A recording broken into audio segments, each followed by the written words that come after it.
Здравствуйте, дорогие друзья, у нас плохая новость. Кыргызские пограничники задержали 5 граждан Таджикистана. Трое таджикистанцев находятся в изоляторе временного содержания Кыргызской пограничной службы. Их подозревают в незаконном пересечении границы. Пограничники Кыргызстана задержали 5 граждан Таджикистана.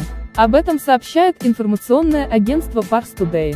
Во время обхода приграничных территорий кыргызские пограничники задержали 2 жителей из Фаринского района. Согласно информации, представленной Pars Today, они искали скот возле села Ходжа-Ало.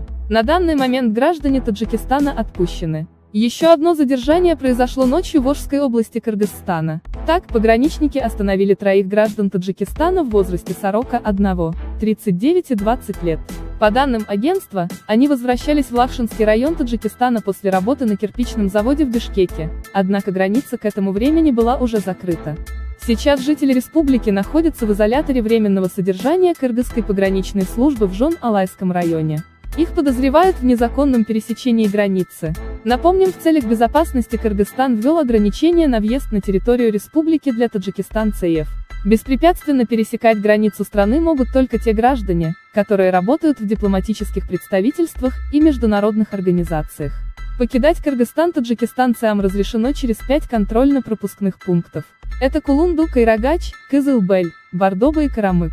О новых ограничениях стало известно 24 мая. Изначально данная информация поступила от председателя Кабмина страны Улугбека Марипова, а затем была подтверждена и в Конпреспублике.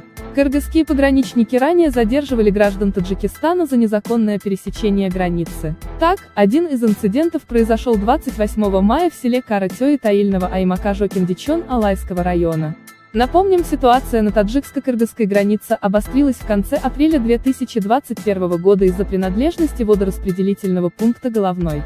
Перепалка между местными жителями закончилась масштабным военным конфликтом, который удалось уладить с помощью вмешательства властей обеих республик. Друзья, на этом у нас все. Подпишитесь на канал и поставьте лайк.